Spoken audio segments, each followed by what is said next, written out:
Good evening, everybody. The NFL is in trouble again. For the second time, an African-American man has sued the NFL in federal court alleging racial discrimination. This is the second lawsuit in a short period of time. Let's talk about it.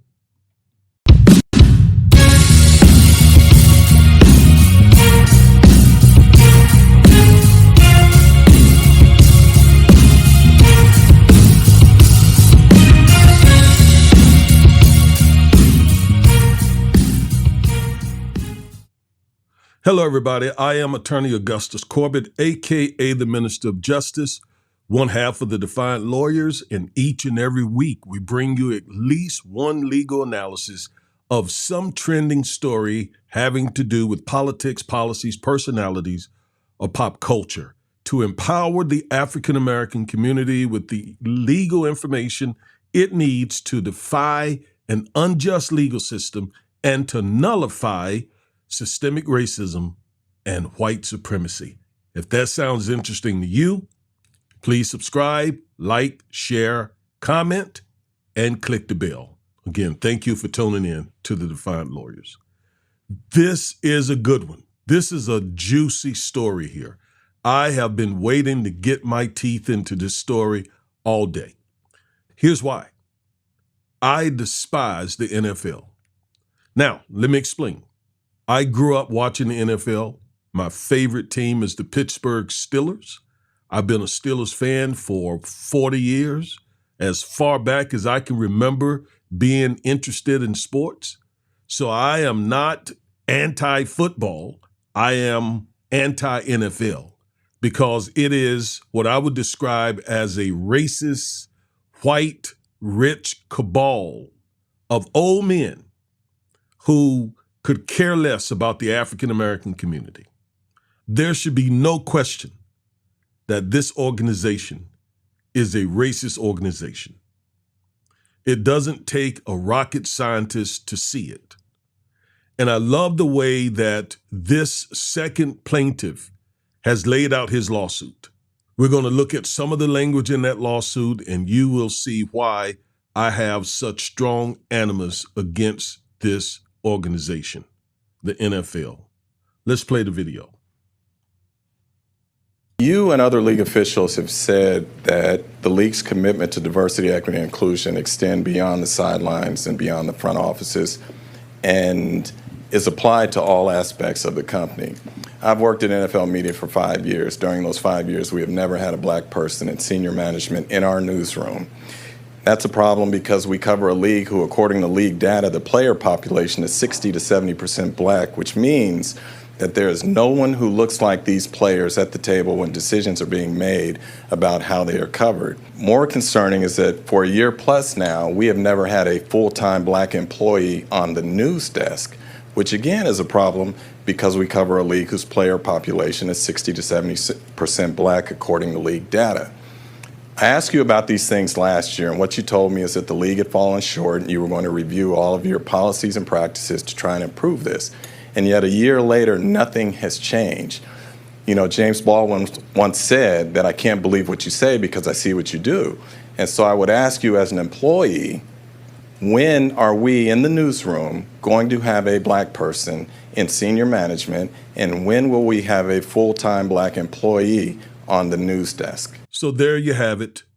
Mr. Trotter asking a very pointed and poignant question of Roger Goodell. Why hasn't there been a black on the news desk?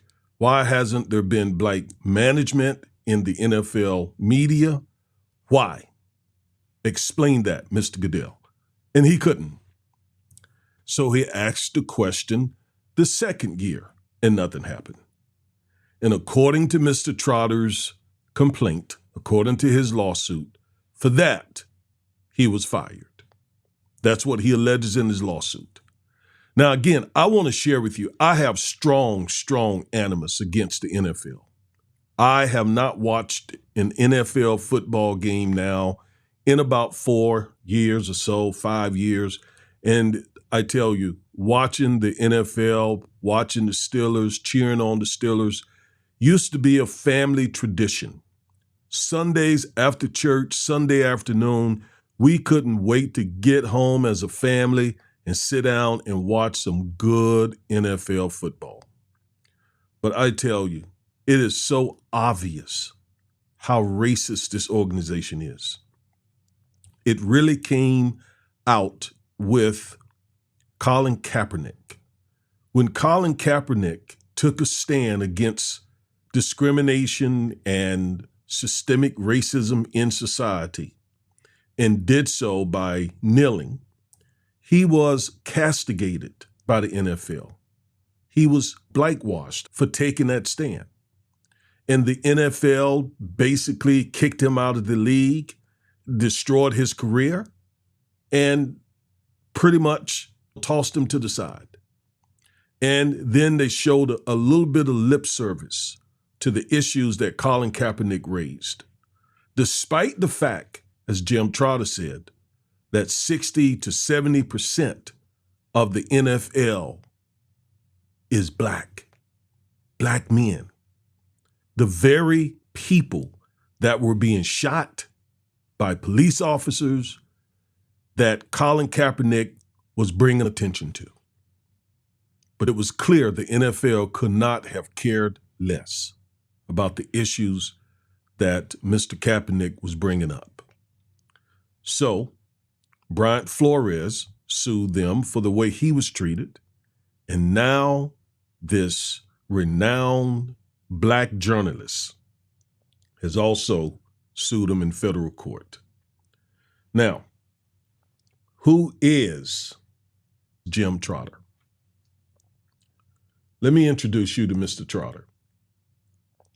Mr. Trotter is a widely respected, highly renowned, and award-winning journalist who has been reporting on sports for more than 30 years, with a focus and emphasis on football and the NFL.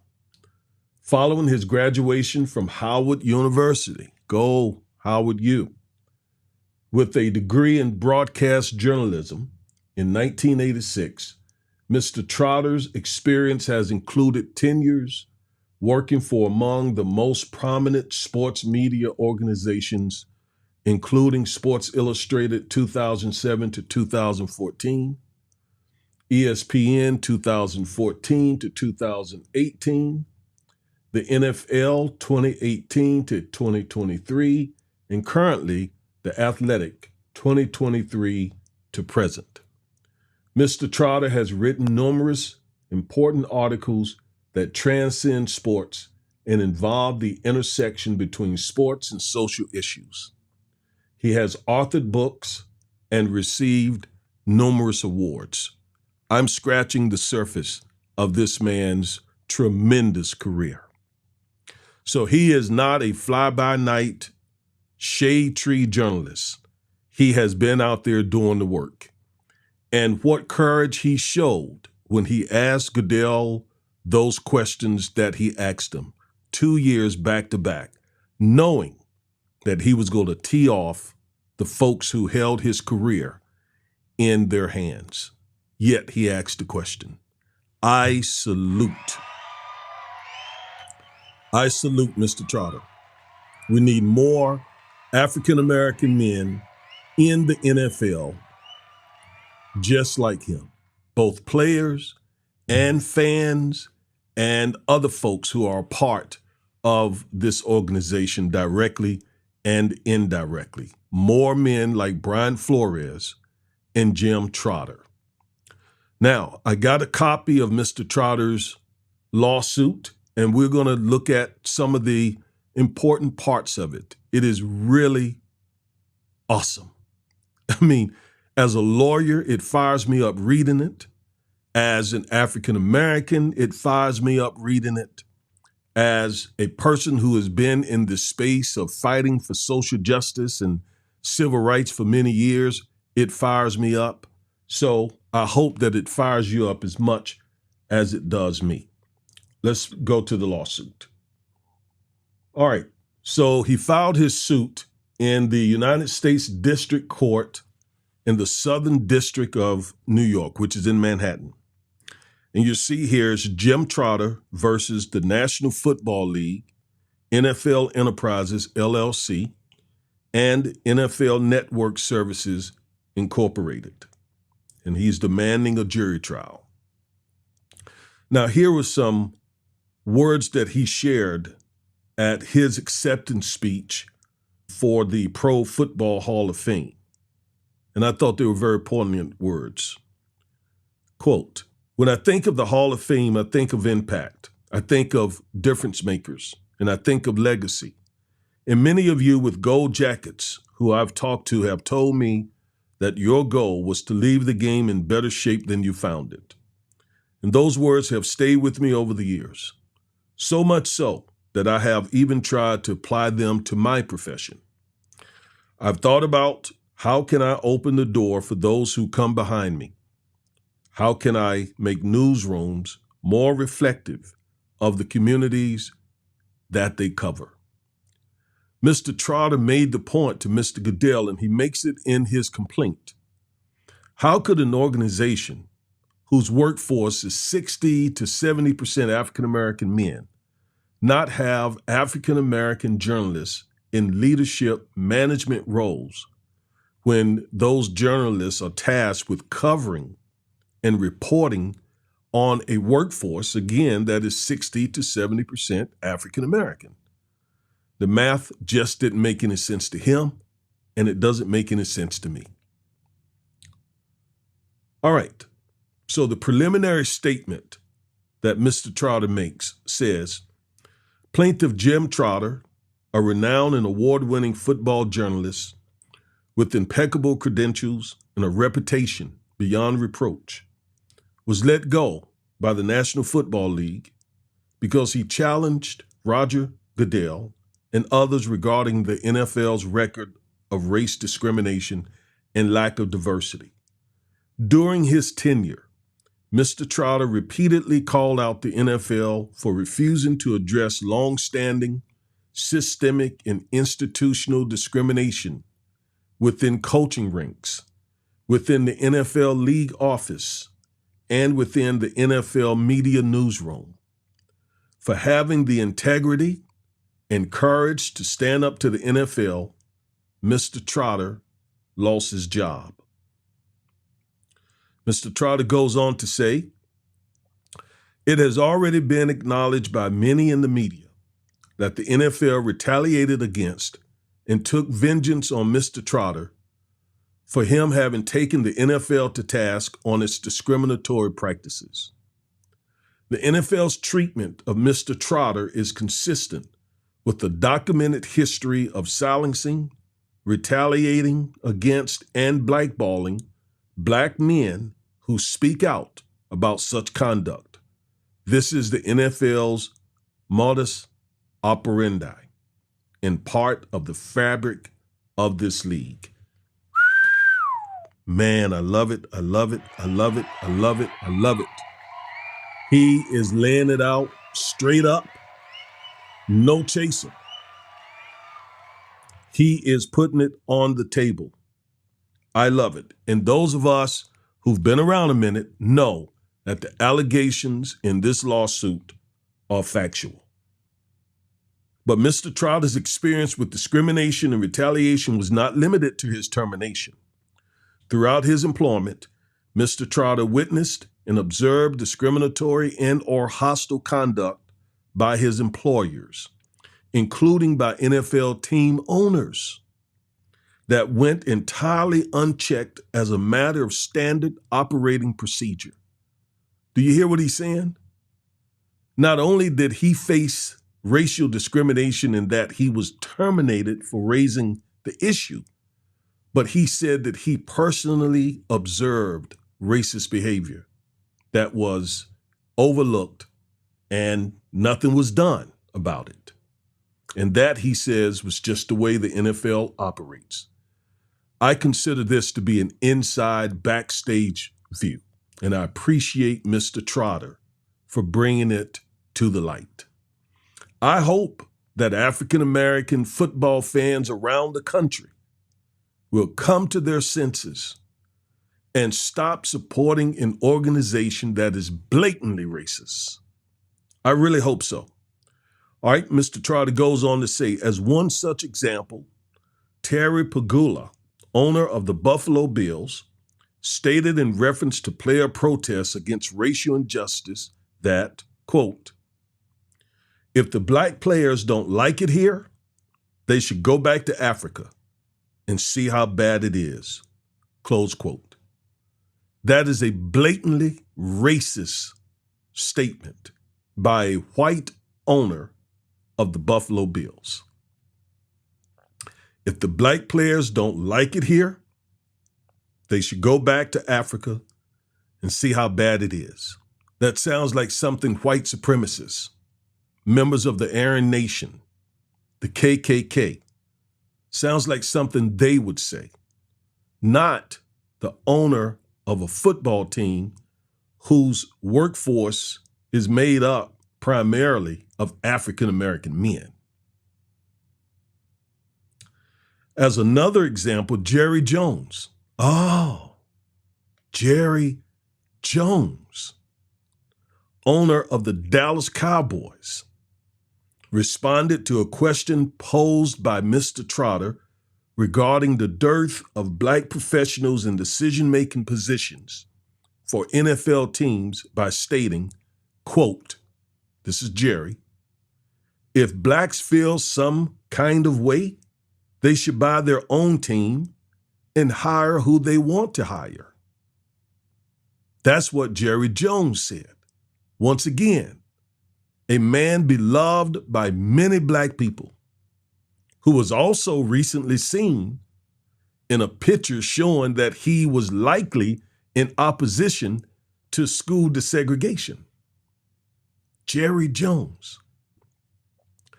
I remember when the NFL was half-heartedly trying to show a little support to Colin Kaepernick. The whole teams would, some of them at least, would kneel. The Dallas Cowboys certainly did. But I also remember Jerry Jones infamously saying, the Dallas Cowboys will stand. And he said, toe the line. He said it like he was their father. They will stand for the national anthem. You don't have to worry about that, was his attitude. He talked like they were children, basically. That is the owner of the beloved Dallas Cowboys. Mr. Trotter raised complaints and concerns about this remark, but no remedial action was taken. Jerry got a pass, like the NFL has gotten a pass. Keep listening, please. Mr. Trotter raised his concerns on numerous occasions about the NFL's record on racial diversity and discrimination. But the NFL did nothing to legitimately investigate or address his concerns, even though offensive conduct was being committed by people at the very top of the NFL hierarchy. Mr. Trotter's experience is part of a long history of cautionary tales involving the treatment of black professionals across the NFL. The NFL has a history that is synonymous with discrimination, lack of racial inclusion, and retaliation at all levels and aspects of the organization, and continues to present despite persistent calls for diversity. I want you to hear what this man is alleging in this complaint. He is confirming what we know, those of us who are looking at this honestly, what we know standing on the outside. He's given us an inside view as a journalist, a news reporter, a sports news reporter who has been in this game for 30 years, over 30 years, an HBCU graduate, a Howard University graduate who has the courage to stand up to this racist organization. He says the NFL has a history. That's coming from Jim Trotter, again, someone who's been doing this 30 years. He says the NFL has a history that is synonymous with discrimination, lack of racial inclusion, and retaliation at all levels and aspects of the organization, and continues to present despite persistent calls for diversity. Here are some of the stats. Out of 32 teams, there are no black majority owners, never has been. Now, we know a group that includes Magic Johnson, just bought, the Washington Commanders, I believe their name is. I know they changed their name from that racist Washington Redskins. And I think they're now the Washington Commanders. Again, a group that includes Magic Johnson. Magic is a minority owner of that team. So Mr. Trotter is accurate to say out of 32 teams, there are no black majority owners and never has been. Why is that so outstanding, so remarkable? Because the people who play on the field and bang their heads up, bang their bodies up, making these rich white men richer are largely black men. Yet the NFL doesn't respect any of them hardly to be owners, to allow them in that little club, that little cabal. Not one black majority owner in 100 years, over 100 years. There are only 8 black general managers out of 32 teams. There are only 3 head coaches who identify as black. Within the NFL league office, there has never been a black commissioner. Currently at the executive vice president level and above within the NFL, only 2 out of 12 employees are black. 2 out of 12 in the higher echelon of the NFL.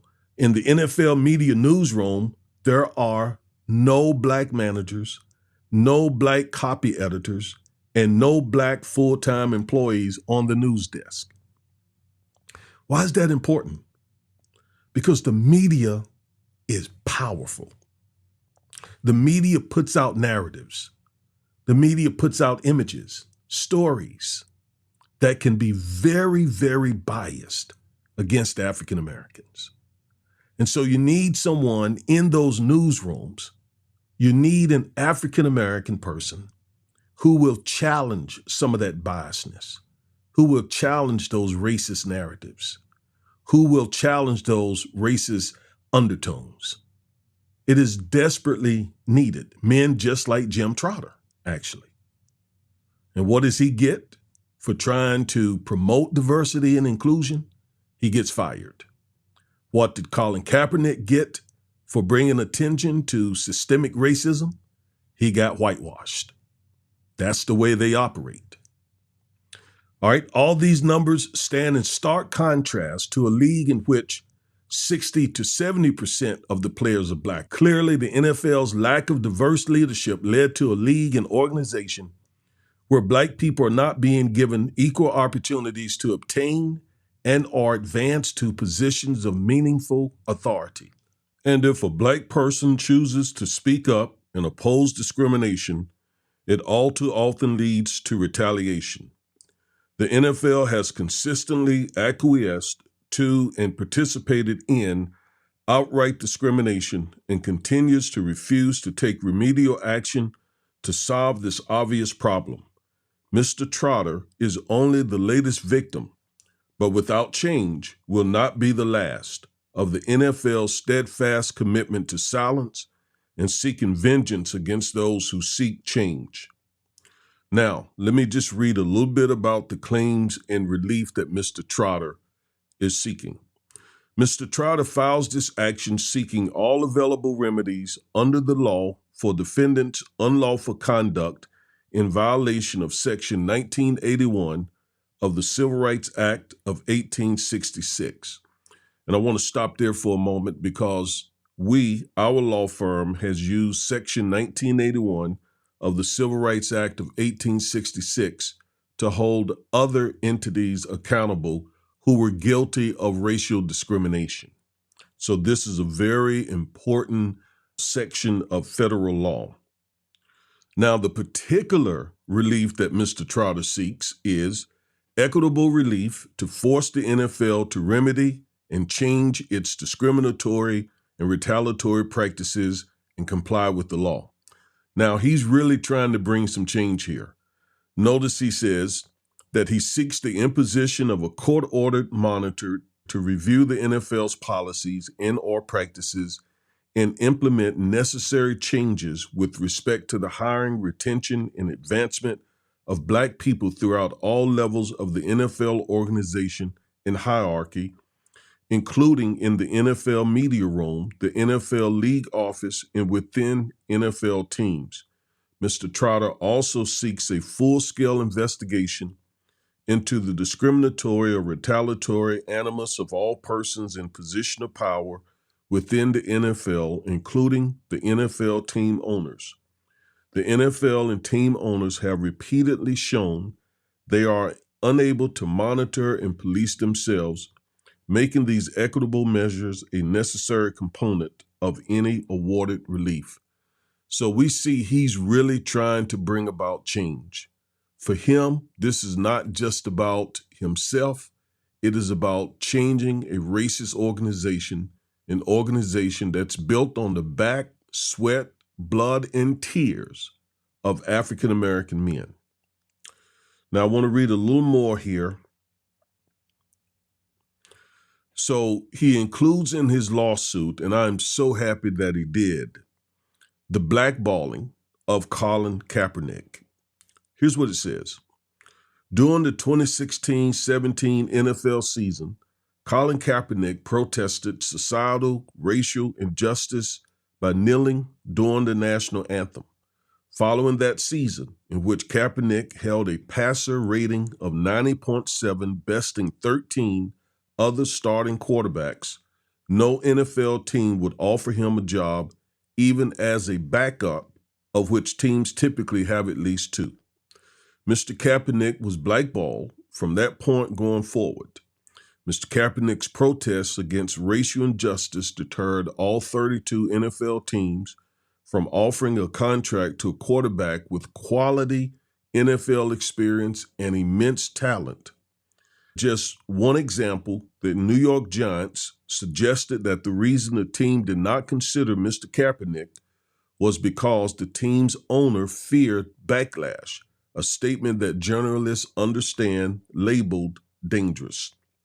Then President Donald J. Trump supported the blackballing of Mr. Kaepernick, called on the nearly all-white NFL owners to fire any player who protested during the national anthem, and referred to Mr. Kaepernick as that SOB.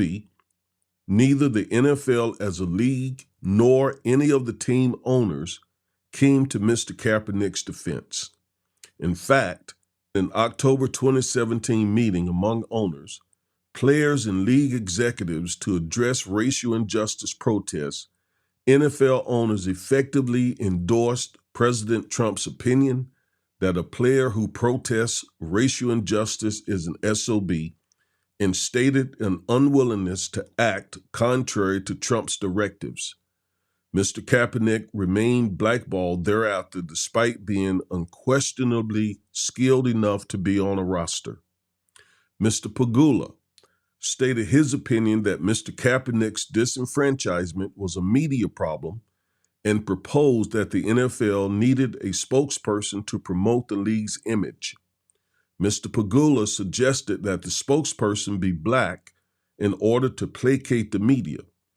For us to have a face as an African American, at least a face that could be in the media, we could fall in behind that. This statement exemplifies the NFL's focus on appearing inclusive when it is advantageous from a business or public relations angle, while not actually embracing the concept of diversity in any meaningful manner. Year after year, Mr. Kaepernick remained sidelined and never received any genuine interest from NFL teams. While some owners gave lip service to a solidarity with Black players, NFL owners collectively refused to employ Mr. Kaepernick. following his racial justice protests. Mr. Kaepernick's career is now effectively over, cut short by the NFL's unwillingness to employ a player who protested discrimination. Now, this really makes my blood boil. This was when I cut the NFL loose.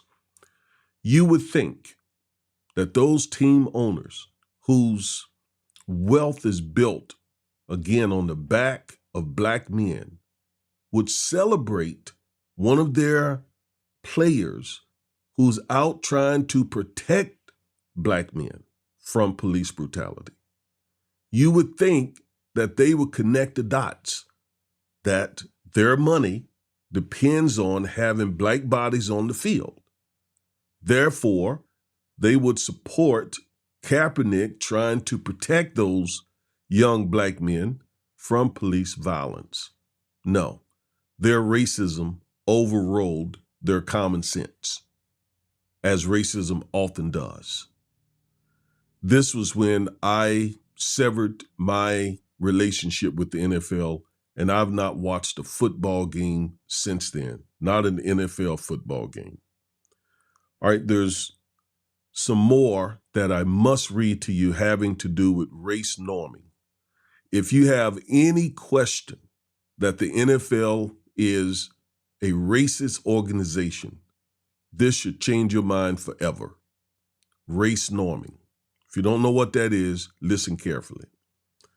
In 2011, retired NFL players began filing personal injury actions related to concussion and brain injuries, most of which were ultimately resolved through a class action settlement. As part of the settlement, claims for monetary awards would be first reviewed by a claims administrator, but would be subject to an appeals process. So in 2011, retired NFL players began suing the NFL because of concussions and brain injuries having to do with CTE. And they basically settled those personal injury claims through a class action suit where the NFL agreed to pay damages contingent on each case having to be reviewed by a claims adjuster, and it was subject to appeal by the NFL. According to a lawsuit filed by former black NFL players Kevin Henry and Nasia Davenport, as well as media reports, the NFL began regularly insisting that physicians use, quote, race norms in determining whether a retiree had suffered cognitive impairment. When black retirees were deemed to be cognitively impaired from their NFL careers, the NFL regularly appealed such determinations if race norming was not used. As alleged in the race norming lawsuit, I want you to listen carefully. This proves conclusively that the NFL is thoroughly and blatantly racist. The National Football League has been avoiding paying head injury claims under the settlement agreement based on a formula for identifying qualifying diagnosis that explicitly and deliberately discriminates on the basis of race. When being evaluated for the qualifying diagnosis of neurocognitive impairment, black former players are automatically assumed through a statistical manipulation called race norming to have started with worse cognitive functioning than white former players. As a result, if a black former player and a white former player receive the exact same raw scores on a battery of tests designed to measure their current cognitive functioning, the black player is presumed to have suffered less impairment, and he is therefore less likely to qualify for compensation. That is racist and offensive on at least two levels. First of all, let me explain what race norming is. So, if a former black player was determined by a physician to have suffered cognitive impairment, the NFL required that the doctor apply race norming, which resulted in and basically meant that Black players were already less cognitive developed as white players. So whatever their score was on the battery of tests, their scores were manipulated because, again, the NFL insisted that Black players started out with less cognitive abilities. So if their score equals that of white players' scores, then you got to adjust it down because Black players don't have naturally as much cognitive ability or intelligence as white players. So that's a classic textbook definition of racism. When you assume that Black people are less intelligent than white people, again, you sound like Adolf Hitler. You sound like the apartheid leaders in South Africa. You sound like, and you are, deeply, deeply racist. So in the mind of the NFL, Black men are only good for physical abilities and talents. So they can get out there and destroy their brains and destroy their bodies. But intelligence-wise, they're not equal to whites. And that explains why it is hard to find an NFL coach, because coaches must be the smart ones on the field. Coaches must have intelligence. And Black men don't have equal intelligence to white men. So therefore, why would they hire Black coaches? Do you see how all of this is rooted in blatant racism? I mean, total, absolute racism. Yet, Black people are some of the most loyal NFL fans in the country. I mean, some of the most loyal NFL fans in the country. Many Blacks will just simply ignore this second lawsuit. Many Blacks will say, I don't care. I love my Cowboys. I love my Steelers. I love my Giants. I love my Raiders, on and on and on. How are we ever going to gain the respect of other groups of people when we do this to ourselves? Any organization that shows itself to be racist, we should stop giving them our money and our support. We should stop it and work to bring that organization to its knees to bring about reform. That's exactly what Dr. King and the Civil Rights Movement did back in the 50s when the Birmingham Bus Company required Blacks to sit in the back of the bus.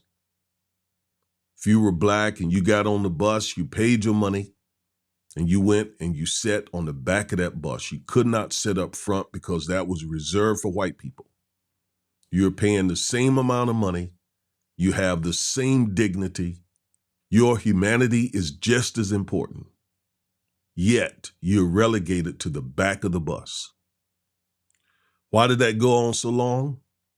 Because Blacks allowed it to happen. Frederick Douglass said, "Power seeds nothing without a struggle."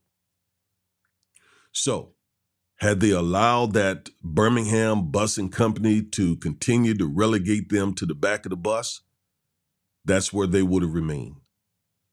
But they got tired. Miss Rosa Parks kicked it off. She says, "I'm not going to the back of the bus." And that galvanized the movement. And they decided to stay off the bus walk to get to work, carpool, or whatever they had to do, but they got tired of that treatment. And for over a year, they stayed off that bus until eventually that company said, okay, we're changing our policy. Why? Because they needed black dollars to make a profit. The same is true with the NFL. Your money makes them profitable. It's just that we don't understand the power that we have. And so we allow organizations to just dump on us, to treat us like we're nothing. And we just let it go on and on and on. There is no way the NFL will continue to be blatantly racist when 60 to 70% of its workforce are black people, if black people took a stand. And I mean the players, the fans, together, the coaches, the few that are in management said, no, we're not taking this anymore. And what would the NFL do? They got to have black bodies. They got to have those black men on the field. So they would make some changes. We would force them to change. That's exactly what we need to do here. Mr. Trotter, Mr. Flores, Mr. Kaepernick, those retired NFL players, they're just all proof that the NFL is blatantly, arrogantly, pridefully racist toward African Americans. And it's time we take a stand. Also, the NFL should start recruiting from HBCUs. Why freeze out? Why blackball HBCUs? Deion Sanders, Shedeur Sanders, Travis Hunter, Shiloh Sanders, and others prove that players from HBCUs are just as talented, if not more so, than the players who come from Alabama, LSU, on and on. You know why? Because again, most of them are black. Most of them are black. So whether they come from an HBCU or whether they come from a PWI, predominantly white institution, they're the same players. Again, 6 to 7 out of 10 of them are African American. Therefore, we should demand a whole lot more respect. We should demand a lot more participation, as Jim Trotter says, at the management level, at the higher echelon of the NFL. So when I came across this lawsuit, when I learned of this, it looked to me to be like a juicy steak. I could not wait to get my teeth in this because it confirms what I know as a civil rights lawyer. And I, as well as my daughter, we try to use this channel to educate, to empower, to equip African Americans to take a stand against systemic racism, institutional racism. And that's what we're dealing with when we are dealing with the NFL. And I also remember how they treated the doctor who found CTE. He should be celebrated. He should be an award-winning physician on the national scene who has contributed to the American society for discovering such an awful disease that affects predominantly black athletes, those who choose to play football. Yet the NFL did everything it could to disgrace that doctor. As Jim Trotter said, that's their modus operandi. If you do anything which shows their racism, they're going to come at you.